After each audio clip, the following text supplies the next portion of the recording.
የስኬታማ ሰዎች ልማድ ያስፈልግሃል። እየደጋገምክ የምታደርጋቸው ነገሮች ናቸው ህይወትን የሚቀይሩት። እኔ እርግጠኛ ሆኜ ልንገራችሁ፣ በቀን ውስጥ ከምታደርጓቸው 20 ድርጊቶች መካከል የእናንተን ዕጣ ፈንታ የሚወስኑት ሁለቱ ወይ ሶስቱ ናቸው። በጣም ኢምፖርታንት የሚባሉት ሁለቱ ወይ ሶስቱ ናቸው። የሆነ ሌቭል ላይ የሚያደርሳችሁ እሱን ለዩት፣ ደጋግሙት፣ አድርጉት። በቃ ልማድ ማለት ህይወታችሁን እስከ መጨረሻው የሚቀይረው ነገር ነው። ልማድ ነው ህይወትህን የሚቀይረው። እየደጋገምክ የምታደርገው ነገር እስከ መጨረሻው ህይወትህን ይቀይራል። የምታቆም ከሆነ ተሸናፊ ነህ። ህልምህ ምኞት ሁሉ ይቀራል። ልማድ ያስፈልግሃል። አንድ ምሳሌ ልስጣችሁ። ልማድ ማለት እንደ ክር ነው። ክር ሲደጋገም ሲጠናከር ኬብል ይሆናል። የማይበጠስ ገመድ ይሆናል። ልማድ እንደዛ ነው። የመጀመሪያ ቀን 11 ሰዓት መነሳት ሞክረህ ከዛ በማግስቱ ላትነሳ ትችላለህ። ክር ነው፣ ይበጠሳል።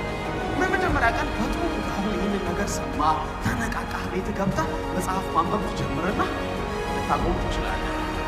ከዛ ያው ልማድ ነው፣ ካልደጋገምከው ታቆመዋለህ። እንደ ክር ነው፣ ይበጠሳል። ከደጋገምከው በዛ ነገር ኤክስፐርት ከሆንክስ ህይወትህን እስከ መጨረሻው ትቀይራለህ።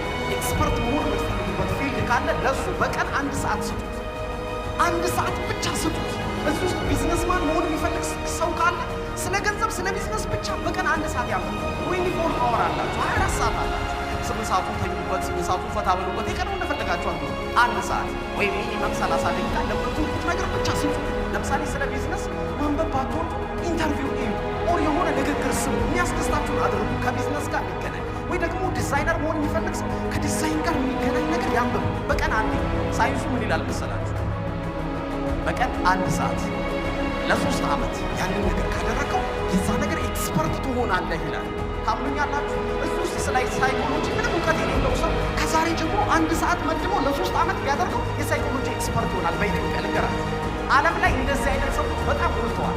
የምታደንቋቸው ሰዎች ከሚወዱት ነገር ጋር በየቀኑ ጊዜ ያጠፋሉ። 1 ሰዓት ያልኳችሁ ሚኒመም። ሊዮኔል ሜሲ ምን ይላችኋል መሰላችሁ?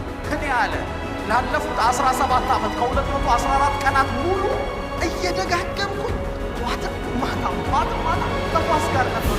ከኳስ ጋር ያለፈኩት ምናልባት በህይወቴ 3 ቀን ወይ 4 ቀን ነው። እሱ አያቴ ወይ የሆነ ነገር ተፈጥሮ ይላል። ታዲያ ይህ ልጅ ሌጀንድ ቢሆን ከፈረንሳዩ ጠቅላይ ሚኒስትር ፕሬዚዳንት በላይ እንደዛ ወንዱ ቢቀበሉ ትገርማችሁ። ማደግ ህይወትህን ይቀይረዋል። አሁን የምትሰራውን ልማድ ነው። የዛሬ 5 ዓመት ጀምሮ ታደርጋችሁ የነበሩ ነገሮች፣ ታያችሁ የነበሩ ቴሌቪዥን ፕሮግራሞች፣ ታነባችሁ የነበሩ ሰዎች አሁን ያለህበትን ማንነት ወስነውታል። የዛሬ 5 ዓመት የዛሬ 10 ዓመት የምትደርስበት ደግሞ የሚወስኑ ከዚህ በኋላ ደጋግመህ የምታደርጋቸው ልማዶች ናቸው። የምታነበው መጽሐፍ አንተን ይወስናል። የምትሰማው ንግግር አንተን ይወስናል። የምትላቸው ሰዎች አንተን ይወስናል። አንተ ወስን ወዳጅ።